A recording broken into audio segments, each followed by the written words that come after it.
Beautiful cam, मुझे ये surprise बहुत पसंद आया। देखिए कितना सुंदर आसमान, सुंदर moon, stars. I love it daddy. Mention not बेटा। देखो, इस सुंदर आसमान तारों की यही खूबसूरती होती है। तुम्हें पता है ये मून, स्टार, इन सबको क्या बोलते हैं? It's celestial bodies. I hope तुम्हें सोलर सिस्टम के बारे में मालूम ही होगा। हाँ जी पापा, प्राइमरी में हमें सोलर सिस्टम के बारे में बेसिक जानकारी दी गई थी, लेकिन अब मैं 6th में आ गई हूँ। और आपको पता है पापा, 6th में जो हमारा एसएसटी का ज्योग्राफी पोर्शन में फर्स्ट चैप्टर है, वो इसी टॉपिक पर है। That is earth in the solar system. बहुत जल्दी रमेश सर हमें पढ़ाएंगे, लेकिन मुझे लगता है कि आज मैं आपसे बहुत कुछ सीखने वाली हूँ इस बारे में। प्लीज पापा बताओ ना इन सब चीजों के बारे में, प्लीज। वेरी गुड बेटा। तुम्हारे अंदर सीखने की लगन देखकर मैं अपने आप को रोक नहीं पाऊंगा। जरूर मैं आपको बताऊंगा। देखो, आज हम डिस्कस करने वाले हैं अर्थ इन दी सोलर सिस्टम। हाँ जी डैडी, यही तो हमारे ज्योग्राफी का फर्स्ट चैप्टर का नाम भी है, अर्थ इन दी सोलर सिस्टम। डैडी आज बहुत मजा आएगा। आज क्लासरूम बियॉन्ड दी 4 वॉल्स है। मैं बहुत एंजॉय करूंगी। ओके डैडी, प्लीज बताओ ना इन सब चीजों के बारे में। ओके बेटा, चलो तो क्यों ना हम शुरुआत ये मून से ही करें जो तुम्हें नजर आ रहा है। तो बताओ बेटा, ये मून न्यू मून है या फुल मून? बताओ बताओ। Daddy full moon. नहीं नहीं नहीं, एक मिनट। डैडी ये न्यू मून है। डैडी मुझे नहीं पता चल रहा, प्लीज आप पहले मुझे पूरा क्लियरिटी के साथ बताओ ना। फुल मून, न्यू मून क्या होता है? आप मुझे स्टार्टिंग से बताओ, फिर मैं आपके क्वेश्चंस के आंसर दूंगी। ओके बेटा, तो ठीक है, शुरू करते हैं फुल मून से। अब देखो, आपको फुल मून नजर आ रहा होगा। फुल मून मतलब पूर्णिमा। जब आपको पूरा मून नजर आता है। एट द सेम टाइम, जब पूरा मून नहीं दिखता, अंधेरा होता है, दैट इज अमावस्या। उसको न्यू मून बोलते हैं। फुल मून मतलब जो आपको दिख रहा है पूरा कंप्लीट मून, ठीक है, उसको फुल मून, जिसको हिंदी में पूर्णिमा बोलते हैं। और जब पूर्णिमा नहीं होता, यानी फुल मून नहीं नजर आता, मून ही नजर नहीं आता, दैट इज अमावस्या, यानी न्यू मून। ओके बेटा, समझे कि नहीं? डैडी ऐसा हो सकता है कि आप समझाएं और समझ ना आए। Yes daddy, I got the concept, but I have a doubt. Daddy अभी आपने थोड़ी देर पहले डिस्कस किया था सेलेस्टियल बॉडीज। ये सेलेस्टियल बॉडीज क्या होते हैं डैडी? ओके बेटा, तो सुनो। The sun, moon, and all the objects shining in the night sky are called celestial bodies. आपको मालूम है, स्टार्स, प्लैनेट्स, मून, ये सब भी सेलेस्टियल बॉडीज हैं। अगर हम बात करें स्टार्स की, तो स्टार्स बिग सेलेस्टियल बॉडीज होती हैं, जिनके पास अपने हीट और लाइट होती है। आपको मालूम है गैसेस से बने होते हैं और ये बहुत बड़े होते हैं साइज में। आसमान में हमें दिखते छोटे हैं। हाँ जी डैडी, आई नो स्टार्स बहुत बड़े होते हैं और वो दिखते छोटे हैं क्योंकि वो बहुत ज्यादा डिस्टेंस में है। डैडी बट ये बताइए कि स्टार्स प्लैनेट से अलग कैसे हैं? बेटा, ये तो तुमने बहुत ही अच्छा क्वेश्चन पूछा है कि स्टार्स प्लैनेट से अलग क्या कैसे होते हैं। देखो, स्टार्स भी सेलेस्टियल बॉडी है और प्लैनेट भी, लेकिन स्टार्स के पास अपनी लाइट एंड हीट होती है, जबकि प्लैनेट्स के पास अपना हीट और लाइट नहीं होता। समझे कि नहीं? और एक बात और जाननी चाहिए कि जो मून होता है वो एक सैटेलाइट है। वो प्लैनेट के चारों ओर चक्कर काटते हैं, यानी रेवोल्यूशन।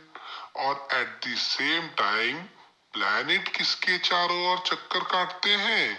अपने ऑर्बिट में प्लैनेट सन के चारों ओर घूमते हैं।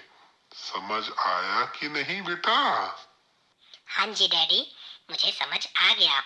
8 प्लैनेट्स अपने ऑर्बिट में सन के चारों ओर घूमते हैं। डैडी, इसका मतलब है कि सन सेंटर है इन प्लैनेट्स के लिए। आप मुझे सन के बारे में बताइए, मैं सन के बारे में और जानना चाहती हूँ। ओके बेटा, तो आप देखो सन के क्या फीचर्स हैं। सन सोलर सिस्टम का सेंटर है। सोलर सिस्टम यानी सन, 8 प्लैनेट्स, सैटेलाइट और अदर सेलेस्टियल बॉडीज आपस में एक फैमिली है जिसका सेंटर सन है। सन एक्सट्रीम हॉट गैसेस से मिलके बना है। और आपको पता होना चाहिए कि सन खुद एक स्टार है, और ये इतना बड़ा इसलिए नजर आता है क्योंकि ये हमारे सबसे नजदीक है। सोलर सिस्टम का सबसे नियरेस्ट, और आप कह सकते हैं सेंटर जो स्टार है, वो सन है। समझे बेटा? हाँ जी डैडी, मैं समझ गई कि सन सेंटर है और अदर सेलेस्टियल बॉडीज और मेनली प्लैनेट्स सन के चारों ओर चक्कर काटते हैं। तो प्लैनेट्स के बारे में भी बता दीजिए डैडी। प्लैनेट्स के बारे में ये जानना जरूरी है कि हमारे सोलर सिस्टम में 8 प्लैनेट्स हैं, और जो इनके ऑर्डर की बात की जाए यानी सन से डिस्टेंस, तो फर्स्ट सबसे नजदीक है मरकरी, उसके बाद वीनस, फिर अर्थ जिस पर हम रहते हैं, Mars, Jupiter, Saturn, Uranus and Neptune. आपको पता है पहले प्लूटो को भी इस कैटेगरी में मानते थे, लेकिन अब प्लूटो प्लैनेट की कैटेगरी में नहीं है। तो हमारे पास 8 प्लैनेट है सोलर सिस्टम में। ओके, और इन सब प्लैनेट्स का सेंटर सन है। तो ये प्लैनेट अपने एक फिक्स पाथ में, यानी एक फिक्स ऑर्बिट में सन के चारों ओर घूमते हैं। समझ आया या नहीं? देखो, ये समझने की बात है कि ये इनका ऑर्बिट फिक्स है और ये सन के चारों ओर चक्कर काटते हैं। समझ आया बेटा? हाँ जी डैडी, मुझे समझ आ गया। और आपको पता है, मुझे तो इनका डिस्टेंस फ्रॉम सन जो सीक्वेंस है वो भी याद है। मैं आपको बताती हूँ मैंने कैसे याद किया। My very educated mother just serve us nuts. My से मरकरी, वेरी से वीनस, एजुकेटेड से अर्थ, मदर से मार्स, जस्ट से जुपिटर, सर्व से सैटर्न, अस से यूरेनस एंड नट्स मतलब नेपच्यून। इस तरीके से मैंने ये 8 प्लैनेट्स याद कर लिए हैं डैडी। वेरी गुड बेटा, तुम तो बहुत समझदार हो। चलो मैं तुम्हें अर्थ के बारे में बताता हूँ। अर्थ थर्ड नियरेस्ट प्लैनेट है सन से, और ये 5th लार्जेस्ट प्लैनेट है। और आपको अर्थ का अगर शेप की बात कही जाए तो ये जियोइड शेप है। जियोइड का मतलब अर्थ लाइक शेप, जो कि पोल्स पर थोड़ा सा फ्लैट है और बीच में से इक्वेटर के पास से हल्का सा उठा हुआ। अर्थ एक यूनिक प्लैनेट है क्योंकि यहाँ पर लाइफ है, यहाँ पे वाटर है, एटमॉस्फेयर है, ये लाइफ को सपोर्ट करता है। इसीलिए अर्थ एक यूनिक प्लैनेट या ब्लू प्लैनेट भी कहलाता है बेटा। थैंक यू डैडी अर्थ के बारे में बताने के लिए। मून के बारे में मैं बताऊंगी। मून एक सैटेलाइट है अर्थ का, और मून अपने एक्सिस पे घूमता है 27 डेज में। एट द सेम टाइम ये अर्थ के चारों ओर भी 27 डेज में ही एक रेवोल्यूशन कंप्लीट करता है। इस वजह से हम अर्थ से मून का बस एक ही पार्ट हमेशा देख पाते हैं डैडी। वेरी गुड बेटा, तुम तो स्कूल में बहुत अच्छे से पढ़ रही हो। चलो मैं तुम्हें एस्टेरॉइड्स के बारे में बताता हूँ। एस्टेरॉइड्स टाइनी बॉडीज यानी छोटी बॉडीज हैं जो कि सन के चारों ओर घूमती हैं, और ये खास तौर पे मार्स एंड जुपिटर के बीच के जो ऑर्बिट है वहां मिलता है। साइंटिस्ट का ये मानना है कि ये प्लैनेट्स के छोटे छोटे टुकड़ों से बने हुए एस्टेरॉइड्स हैं, उसके पार्ट्स हैं। और डैडी मेटेरॉइड्स भी होते हैं जो रॉक्स के छोटे छोटे पीसीस होते हैं, ये भी सन के चारों ओर घूमते हैं। आपको पता है ये जमीन पे भी गिर जाते हैं कई बार। हाँ जी बेटा, जब ये मेटेरॉइड्स कहीं बार अर्थ पे गिरते हैं, जिस भी सरफेस पे गिरते हैं, वहां पर देखिए कितने बड़े बड़े गड्ढे हो जाते हैं। वेरी गुड, तुम्हें मेटेरॉइड्स के बारे में मालूम है। हाँ जी डैडी, मुझे गैलेक्सी के बारे में भी मालूम है। A galaxy is a huge system of billions of stars, clouds of dust and gases.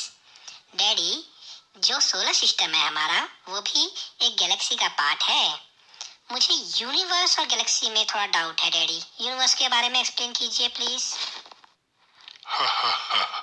बेटा, तुम तो बहुत इंटेलिजेंट हो, बहुत अच्छे से पढ़ाई कर रही हो। चलो यूनिवर्स के बारे में बताता हूँ। देखो, जैसे सोलर सिस्टम गैलेक्सी में है, वैसे ही गैलेक्सी यूनिवर्स में है। चलो एक छोटा सा एग्जाम्पल देता हूँ। देखो, स्टेट से कंट्रीज बनते हैं, कंट्रीज से कॉन्टिनेंट्स बनते हैं, और कॉन्टिनेंट्स को मिला दिया जाए तो अर्थ बनता है ना। यानी अर्थ में कॉन्टिनेंट्स हैं, कॉन्टिनेंट्स में कंट्रीज हैं, कंट्रीज में स्टेट्स हैं। इसी तरीके से अब आप ये देखिए कि जो सोलर सिस्टम है वो गैलेक्सी में है, जो बहुत सारे गैलेक्सीज हैं वो यूनिवर्स में है। Universe meaning millions of galaxies makes the universe. बताओ, है ना बिल्कुल इजी। हाँ जी डैडी, मैं अपने वर्ड्स फिर रिपीट करती हूँ। आप समझाओ और समझ ना आए ऐसा हो सकता है क्या? Daddy you are the best. मुझे बहुत मजा आया डैडी। थैंक यू बेटा। बेटा ये बताओ, तुम कैंपी के चक्कर में सोना ही भूल गई हो। टाइम से सोओगी नहीं तो सुबह उठोगी कैसे, है ना?